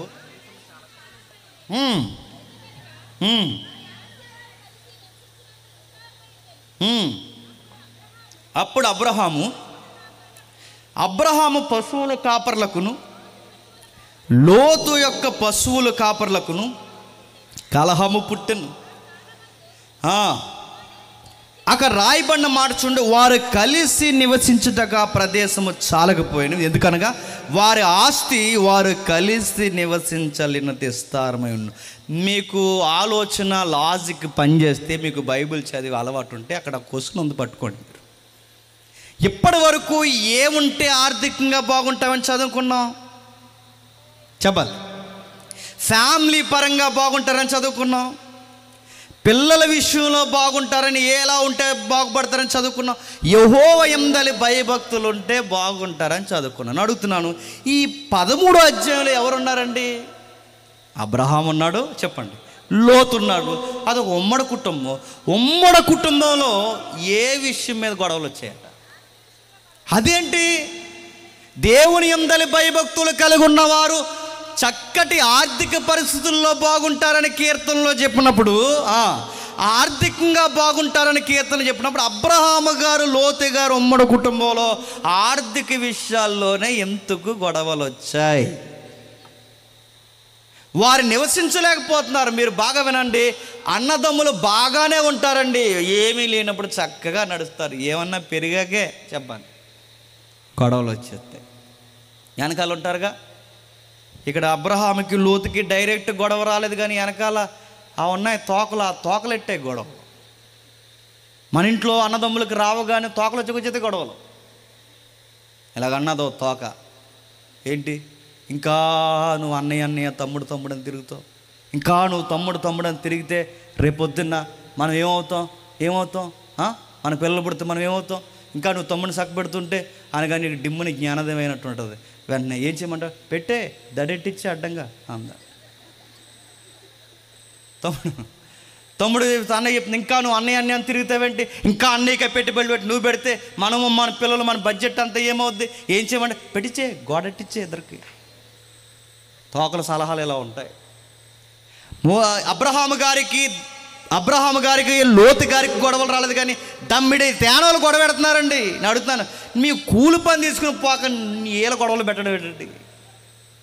వీళ్ళు గొడవలు పెడతారు చూడండి, వీళ్ళు గొడవలు పెడుతున్నారు. నేను అడుగుతాను, వీళ్ళు ఎక్కడ గొడవలు పెట్టారు? అందరిని కాదండోయ్, వచ్చాక బాగుపడ్డ కుటుంబాలు కూడా ఉంటాయి. నేను చాలా అడుగుతాను, కొంతమంది తోకలు ఏం తెస్తారండి? ఏం తేరండి? కొందరిని అడుగుతున్నాను, అందరిని కాదు. ఏమని తెస్తా? కొంచెం మీద తెస్తారు. ఏం తెస్తారండి? మా అమ్మని ఎప్పుడు అడిగోండి, ఆ పెద్ద బింది, చిన్న బింది, ఆ బకెట్టు, ఆ గమేల, ఆ చెంబులు, ఏయో రకరకాలు ఉంటాయండి. కొంచెం దేనికి అని అడిగేవాడిని నేను. తెల్ల నీకు కానీ దేనికైనా అడిగేవాడిని, నీకు తెల్లలా ఉండి. ఏడాదికి ఒకసారి తెచ్చి సీరియస్గా కిందకి తెచ్చి ఇసుక తెచ్చి చింతపండు తోమి మళ్ళీ సీరియస్గా అడిగేవాడు. దేనికయ్య అడ్డు, దేనికయ్యా బంగారమా పనికోత, తోమేసి పెడేస్తుంటాడు. అయ్యే పెద్ద ఆస్తి గట్టిగా పడతా, గంగాలు తప్ప ఏం తెచ్చారండి? వీళ్ళు అంటారు, ఏమని చెప్పినా అదే అంటారండి. ఎవరన్నా అన్నదమ్ముల మధ్య గొడవ పెడతా అంటే, ఈ గొడవలు ఎట్టి వాళ్ళ ముందేళ్ళు 10 లక్షలు తెమ్మని చెప్పండి ఇంటికి వెళ్ళి. అప్పుడు చెప్పమని సలహా. వీళ్ళ నాన్న కష్టపడి, వీళ్ళిద్దరు ఏదో గుట్టే కష్టపడి ఈరోజు కలిపి కట్టుకుంటే వీళ్ళ గొడవ పెడుతున్నారంటే వీళ్ళని ఏమనాలండి? నువ్వేం తెచ్చా? కొంచెం మించులు తప్ప. అందరినీ కాదండో చక్కగా తెచ్చిన వాళ్ళు మళ్ళీ ఇదో గొడవ, మహిళా సంఘాలు వచ్చిద్దరు. అందరిని అంటలేదు, కేవలం మాంగారు వల్లే బాగుపడిన వాళ్ళు ఉన్నారు, అత్తింటి వల్లనే బాగుపడిన అల్లుళ్ళు ఉన్నారు, భార్య వచ్చిన తర్వాత ఆర్థికంగా బాగున్న అల్లుళ్ళు ఉన్నారు. ఇది కూడా ఉందండి. ఆ కేసుల కోసం చెప్పట్లేదు నేను, కొన్ని చెప్తున్నాను. గొడవలెట్టే బ్యాచ్ పెట్టారట. నా క్వశ్చన్ ఏంటంటే, ప్రశ్న ఏంటంటే అడుగుతున్నాను, అసలు అబ్రహాం గారికి ఉన్నంత భయభక్తులు మనకు ఉన్నాయంటారా? అబ్రహాం గారికి ఉన్న భక్తి శ్రద్ధలో విశ్వాసం మనకు ఉందంటారా? అంత విశ్వాసం మనకు లేనప్పుడు యెహోయందలి భయభక్తులు కలిగిన వాడు నిశ్చయముగా దీవింపబడతాడన్న సూత్రం ఎందుకు అబ్రహాం జీవితంలో వర్తించట్లేదు? ఎంత భక్తున్నా భక్తులు కూడా అక్కడక్కడ స్వనిర్ణయాలు చెప్పండి తీసుకున్నారు. అంటే ఈ వచ్చిన ఆస్తులు యథార్థంగా కష్టపడితే వచ్చినవి కాదా అని మీరు అడిగితే మీరు ఏమనుకుంటే అనుకోండి, అబ్రహాము గారు కుటుంబం యథార్థంగా కష్టపడితే వచ్చిన ఆస్తులు కాదు, అవి అడ్డగోలు ఆస్తులు. అడ్డగోలు ఆస్తుల కనుకే కుటుంబంలో గొడవలు వచ్చాయి. అడ్డగోలు ఆస్తుల కొరకే ఉమ్మడి కుటుంబం ఇడిపోయే పరిస్థితులు వచ్చింది. అడ్డగోలు ఆస్తుల కనుకే ఆస్తులే గొడవలు. అదేంటి సార్ అబ్రహాం గారి లైఫ్లోకి అడ్డగోలు ఆస్తులు ఏంటంటే, అవును, ఒకడు మోజు ఎక్కువైపోయి ఇస్తే వచ్చిన ఆస్తులు. ఎవరి మీద మోజు? శారమ్మ మీద మోజు. శారమ్మ మీద మోజు ఏంటి? మీరు ఇంటికి అందరు చదవండి. ఆ దేశంలో కరువు వస్తే ఆ కరువు వచ్చినందుకు ఆ కరువును తట్టుకోలేక కానాను భూభాగాన్ని వదిలి అబ్రహాం గారు ఎక్కడికి వెళ్ళారట? ఐగుప్తి వెళ్ళారట. అక్కడ ఐగుప్తికి వెళితే ఐగుప్తీలు అందరూ శారమ్మని చూసి మాట్లాడుకుంటున్నారు. అరే ఎంత న్యాచురాలిటీ బ్యూటిఫుల్గా ఉంది, ఎవర్రా ఈవిడని సామాన్యులు పబ్లిక్ మాట్లాడుకుంటున్నారు. సామంతుల దగ్గర నుంచి సామాన్యులకు ఎందుకంటే ఐగుప్తులో ఎప్పుడు బ్యూటీకి ఇంపార్టెన్స్ ఇస్తారు. అందుకే చూడండి, బ్యూటీ కోర్స్ అంతా పుట్టింది ఎక్కడంటే ఐగుప్తులోని పుట్టింది. లిఫ్ట్కి పుట్టించింది ఈజిప్టియన్స్, ఫేస్ ప్యాక్లు పుట్టించింది ఈజిప్టియన్స్, ఆ నైలి నది ఒడ్డునే అన్నీ పుట్టి. అందుకే చూడండి, ఆ సగరాలు పెట్టేవారు మనవరికి, ఆ పుట్టించింది విగ్గులు ఎక్సెట్రా ఎక్సెట్రా, ఈ కోర్స్ అంతా పుట్టించింది ఈజిప్టియన్సే. వాళ్ళే పుట్టించారు. అందుకే వాళ్ళు ఎక్కువ అలంకరించుకుంటారు. ఆ రాణిలు కానీ సామంతులు కానీ సామాన్యులు కానీ వీళ్ళు అలంకరించుకుంటే వచ్చిన అందాలు, ఏం అలంకరించుకోకపోయినా వచ్చిన అందం శారమ్మ. అందుకే డిస్కషన్ స్టార్ట్ అయింది. అరే ఎవర్రా ఇంత న్యాచురల్గా ఉంది ఇవిడంటే, ఎవరెవరని చూస్తున్నారు. సామాన్యులు మాట్లాడటమే కాదు, రాజుగారు పనిచేసే దగ్గర ఎమ్మెల్యేలు ఎంపీలు కూడా మాట్లాడుతున్నారు. వాళ్ళేం మాట్లాడుతున్నారు, వాళ్ళే పట్టున్నారు. చూడండి 14 వచ్చును. అబ్రహాం ఐగుప్తులో చేరినప్పుడు ఐగుప్తి ఆ స్త్రీ యొక్క మిక్కిలి సౌందర్యవతి ఉండి చూసిరి. 12వ అధ్యాయం 14 వచ్చును. ఫరో యొక్క అధిపతులు ఆమెను చూసి ఫరో ఎదుట ఆమెను పొగిడి. అధిపతులు ఎవరిని పొగుడుతున్నారట? సార్ ఆవిడెవరో సార్ విజిటింగ్ వచ్చారు, ఫారినర్ అనుకుంటా, చాలా అందంగా ఉంది సార్ అని చెప్తున్నారట. ఎవరి కోసం? మంత్రులు పని ఏంటండి? నేను అడుగుతాను చెప్పండి, మంత్రులు పని ఏంటండి? ఆ ఏరియాలో నీరు అద్దడం ఉందంట, మనకు కొంచెం నీరు పంపించాలి. ఇక్కడ సరిగ్గా వసతులు లేవట, వసతులు పంపించాలి. ఇక్కడ ఇలా పరిస్థితులు ఉన్నాయి, ఇక్కడ పూరు గుడిసెలు ఉన్నాయి, ఇక్కడ స్థలాలు లేవు. ఇవి చెప్పాలి కదండి. గ్రాఫ్ ఇదే కదండి. ఏ నియోజకవర్గంలో ఏం జరుగుతుందో ఇవేమీ చెప్పకుండా ఈ మంత్రులు అన్నారట, సార్ ఆవిడ ఎవరో వచ్చింది సార్, చాలా అందంగా ఉంది. ఇలా మంత్రులు అంటారు, కంత్రులు అంటారు చెప్పండి. మంత్రులా? ఈరోజు మీరు రాజకీయాలు చూస్తున్నారా? ముఖ్యంగా మనం ఏపీ రాజకీయాలు చూస్తున్నారా? ఒక్కడు నేను సరిగా చెప్తున్నాను, ఒక్కడు పద్ధతిగా మాట్లాడున్నాడు చెప్పండి. ఏం మాట్లాడుతున్నారు? నీకు 4 రా అన్నారు. ఈడన్నాడు నీకు 30 రా అన్నారు. కార్యకర్త అన్నారంట, మా వాడన్నాక ఆ మాత్రం ఉండాలిరా అన్నారు. గొప్ప రాజకీయాలు అంటే మనకి. మాకు ఏం చేస్తారని చెప్పుకోలేదు లేరు. నీకు 4, నీకు 3, నీకు 60, నీకు 30, మా వాడంటే ఆ మాత్రం ఉండాలి, ఉంటారు మా వాడు, అది తోపు తురుము. ఏం రాజకీయాలు అండి? ఒకప్పుడు రాజకీయాలు మా ప్రభుత్వం వస్తే ఇది ఇస్తాం, మా ప్రభుత్వం వస్తే ఇది వస్తాం అనేవారు. ఇప్పుడు అవి చెప్పడం మానేశారు. నువ్వు ఆ సందులో దూరం నీ సంగతి తేలుతుంటా అన్నారు. నువ్వు అక్కడికి వెళ్ళావు నీ సంగతి తేలుతా అన్నారు. ఏం గొడవలండి? మీ ఇంట్లో మీ ఆడలు గొడవ తెలుసు, మీ ఇంట్లో మీ వెనకలు నడుగుతాను. ఇలా చెప్పంతా మాట్లాడుకుంటే ఏం చేస్తారు? ఈరోజు రాజకీయాలు ఎంత తగలడ్డాయో ఐగుప్తి రాజకీయాలు కూడా అంత దరిద్రంగా ఉన్నాయి. అలాంటి మధ్యకి ఈ శారమ్మ వెళ్ళింది. ఎవరు? అబ్రహాము గారు భార్య. ఈవిడ ఎప్పుడైతే వెళ్ళిందో చూసిన వెంటనే ఆడికి కంగారైపోతున్నాడు సింహాసనం కూర్చుని. ఎవడు?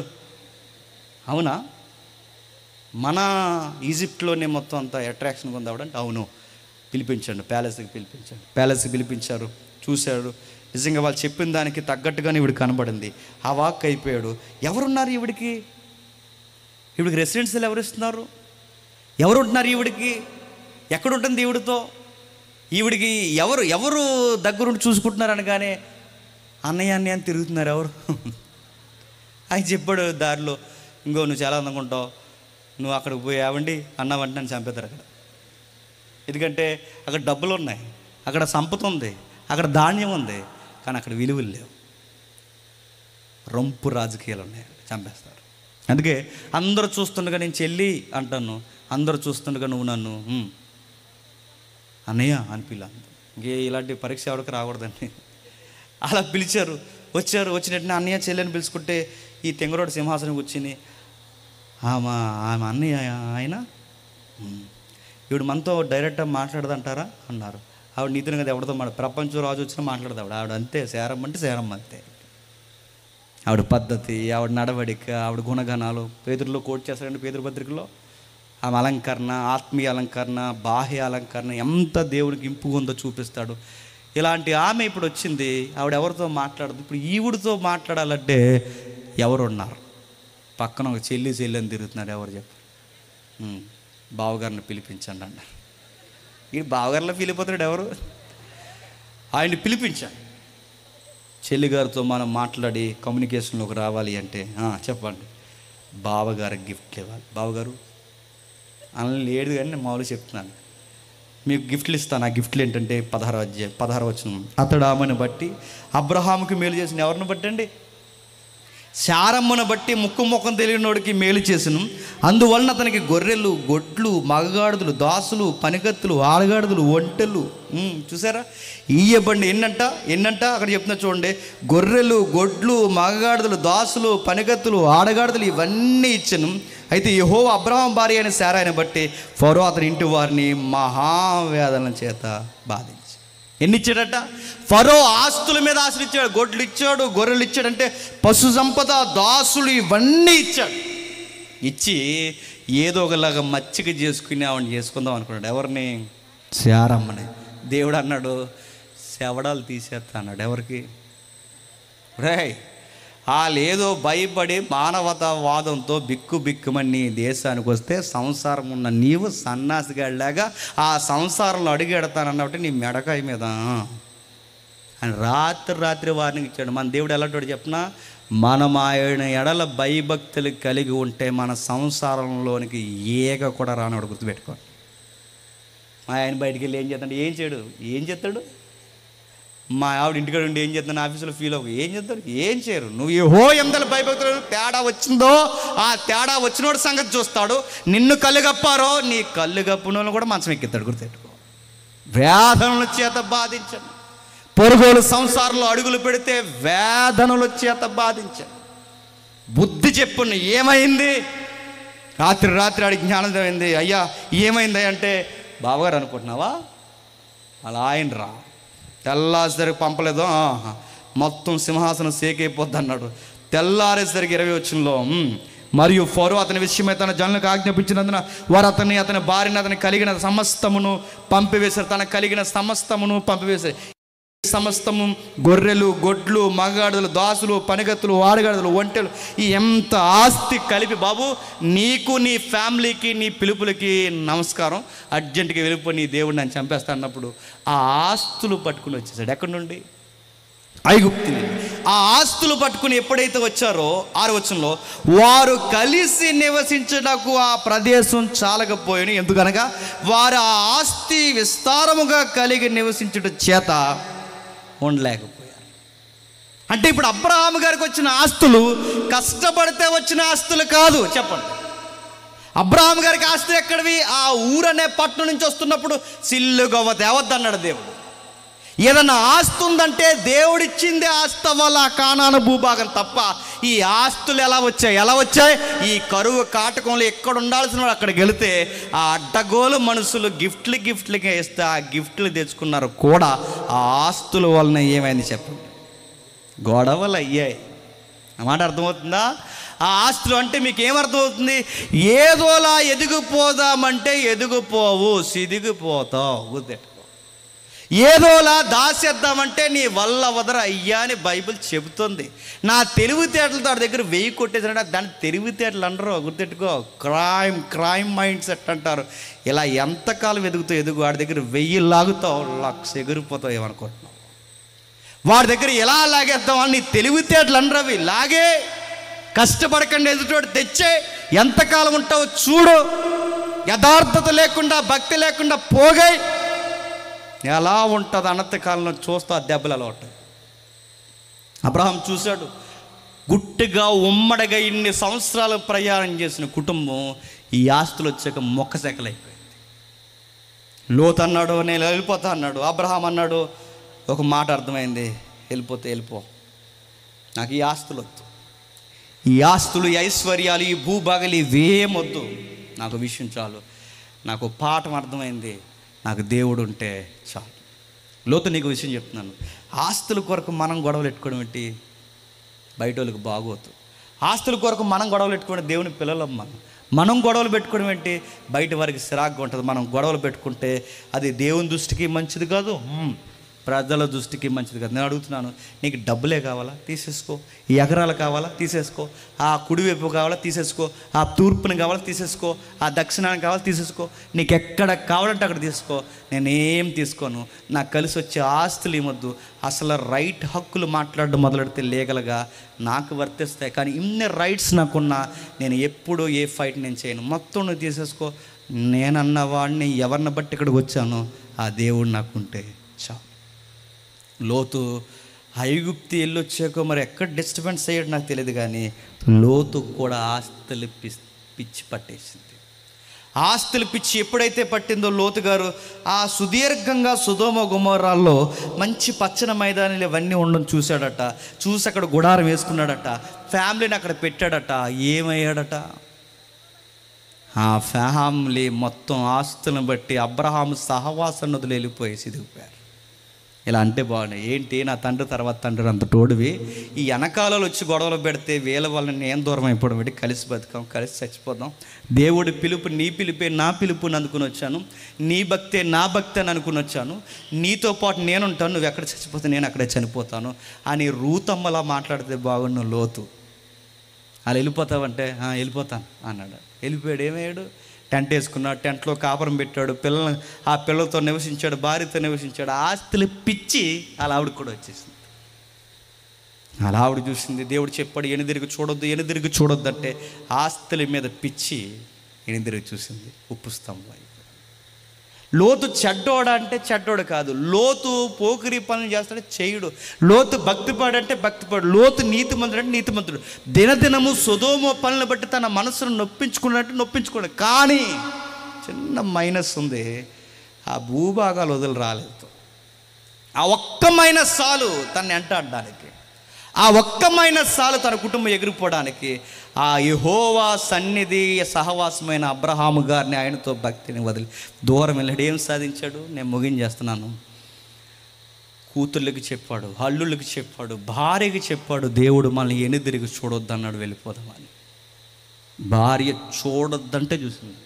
నేను అడుగుతున్నానండి, కనబడిన దేవుని మాట ఎలాగో ఇవిడ బుర్రకెక్కలేదు, కనీసం భర్త మాటని గౌరవించాలి కదండి.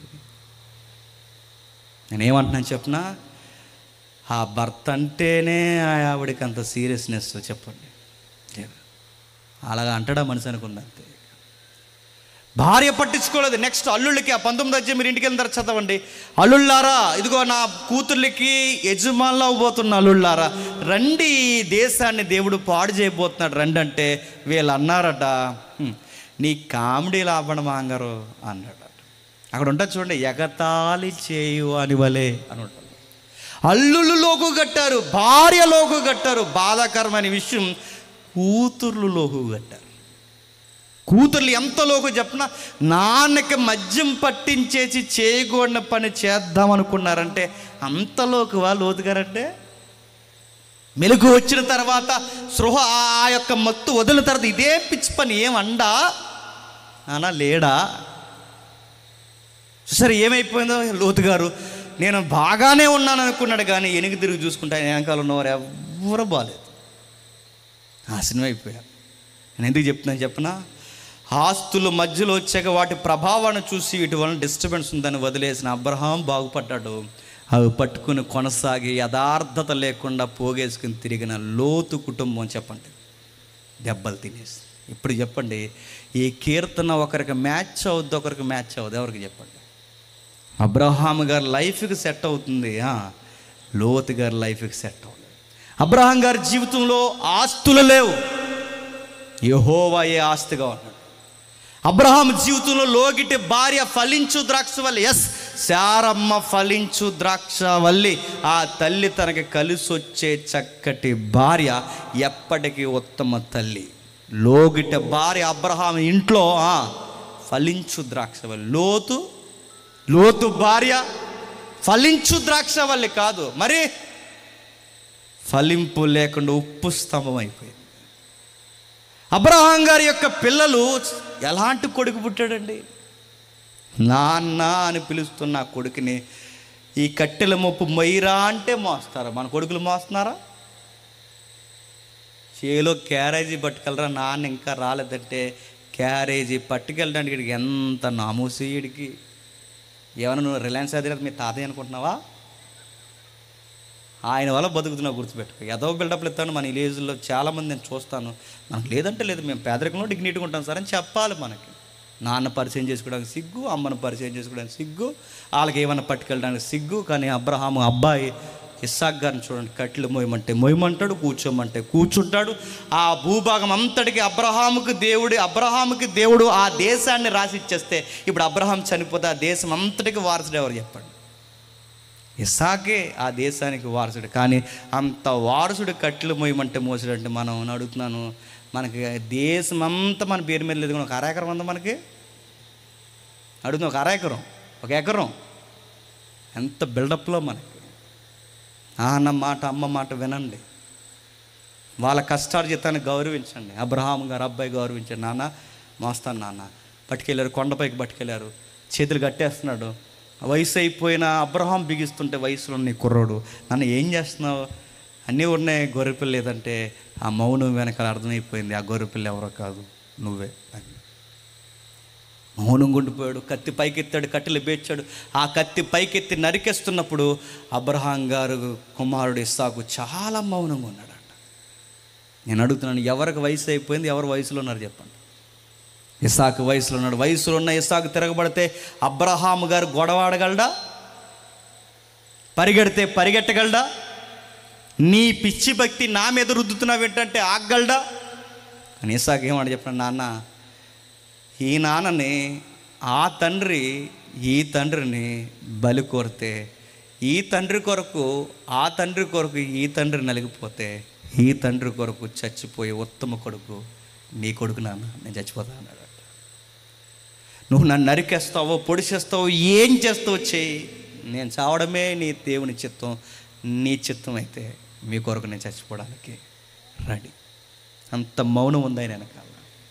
నేను మాట చెప్పనా, ఒలీవ మొక్క కన్నా గొప్పోడండి ఎవరు చెప్పండి? ఇస్సాకు గారు. నీ భోజనపు బల దగ్గర నీ పిల్లలు ఒలీవ మొక్కలు, ఒలీవ మొక్క కన్నా గొప్పోడండి. జీవవృక్షం లాంటి కొడుకు పుట్టాడు. ఆరిపోతున్న వాళ్ళ జీవితాల్లో నవ్వులు నింపే కొడుకు పుట్టాడు, ఉత్తమ కొడుకు పుట్టాడు. మరి లోతు కూతుర్లు గన్నేరు మొక్కలు పుట్టాయని గర్భాలు, భక్తి లేని పిల్లలు పుట్టారని గర్భాలు.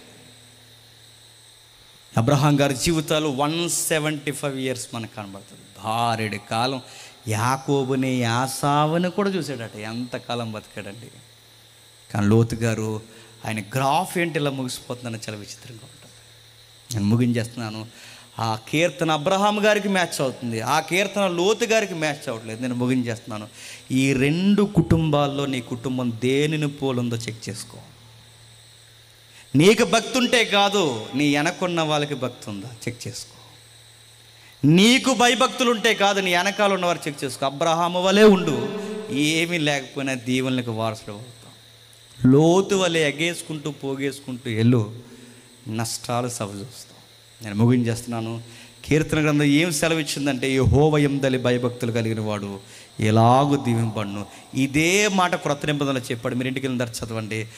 ఎవరు తన రాజ్యాన్ని నీతిని ఎదుగుతారో చెప్పండి, వారు నిశ్చయముగా దీవింపబడతారు. ఆయన రాజ్యాన్ని నీతిని ఎతికిన వారికి ఇవన్నీ అనుగ్రహింపబడతాయి. ఏవన్నీ ప్రభువా? మీకు తిండి కావాలా, బట్ట కావాలా, నీడ కావాలా, మీ ఆరోగ్య పరిస్థితులా, మీ మూరడి ఎత్తు కొరకు అంటే ఆరోగ్యం కొరకు ఏడుస్తున్నారా? ఇవన్నీ నేను అనుగ్రహిస్తానైతే సూత్రం నా నీతిని రాజ్యాన్ని మొదట ఎతకండి. నీతిని రాజ్యాన్ని క్రొత్త నిబంధన అన్నాడు. పాత నిబంధనలో యెహోవా యందలి భయభక్తు. ఆ మాటే కొండ మీద చెప్పాడు. ఆయన్ని ఎప్పుడైతే పట్టుకుంటామో ఫ్యామిలీ బాగుంటుంది. ఆయన్ని ఎప్పుడైతే పట్టుకుంటామో ఫైనాన్షియల్గా బాగుంటాం. ఆయన్ని ఎప్పుడైతే పట్టుకుంటామో మన పిల్లలు మనకు కలిసి వస్తారు. ఆయన్ని ఎప్పుడైతే పట్టుకుంటామో హెల్త్ విషయంలో బాగుంటాం. ఆయన్ని ఎప్పుడైతే మనం పట్టుకుంటామో మన లైఫ్ మన ఊరికి ఒక విచిత్రమైన సాక్ష్యం ఉంటుంది. ఆ విధంగా రాజు ఉండాలి, తనకు సహకరించిన తమ్ముళ్ళు ఉండాలి. ఇక్కడ సేవకులందరూ ఈ విధమైన దీవెనలు పొంది వర్ధిల్లింప చేయబడునుగాక. ఆమేన్. ప్రార్థన చేసుకుందాం. ప్రేమగల తండ్రి, కృపగల దేవ, విలువైన ఘనమైన సంగతులు మాకు అందించారు తండ్రి. ఆలస్యమైనను 2 వర్తమానాలు తండ్రి మీ బిడ్డలకు వినగలిగి ఓపికనిచ్చారు.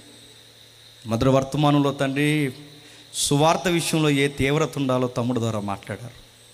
2వ వర్తమానంలో కుటుంబాల్లో తండ్రి ఆర్థికంగా బాగుండాలంటే తండ్రి, కుటుంబాల్లో బాగుండాలంటే, పిల్లలతో అన్ని విషయాల్లో బాగుండాలి అంటే 60 ఏళ్ళ ఈ చిన్న జీవితం ఏదో ఒక రోజు ముగిసిపోయి యాత్రా జీవితంలో తండ్రి ఈ ఉరుకులు పరుగుల మధ్య మేము దీవెనగా బతకాలి అంటే సూత్రం తండ్రి, మిమ్మల్ని మేము వదలకూడదు. మీ రాజ్యాన్ని నీతిని మేము పట్టుకుని ఎప్పుడైతే నడుస్తాం బంతుల్లా మమ్మల్ని నడిపిస్తారు తండ్రి.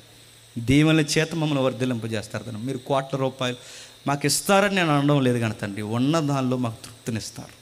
దీవెనకరమైన జీవితాలు మాకు అనుగ్రహిస్తారు. మా బిడ్డలను చూసి మేము మురిసిపోయే ధన్యత మాకు దయచేస్తారు. మా కుటుంబాన్ని బట్టి తండ్రి ఆనందించే ధన్యత మాకు అనుగ్రహిస్తారు తండ్రి. ఈ సభ కొరకు కష్టపడిన కుటుంబాలను ఆ విధంగా దీవించండి. తమ్ముడిని తన తల్లిదండ్రులని తండ్రి దీవెనకరంగా మార్చండి.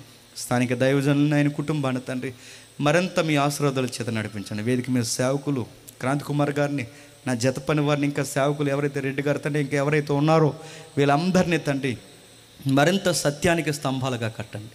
మమ్మల్ని ఎవరైనా హేళన చేసి ఆమె చెడ్డ మాటలు పలుకుతండి మమ్మల్ని శత్రులుగా భావిస్తున్న వారు ఎవరైనా ఉంటే వారిని క్షమిస్తారని కోరుతూ అందరినీ మీ చేతులకు అప్పగిస్తూ సమస్త మహిమ ఘనత మీకే ఆరోపిస్తూ క్రీస్తు నామమున ఈ ప్రార్థన సమర్పిస్తున్నాం తండ్రి. ఆమేన్, ఆమేన్.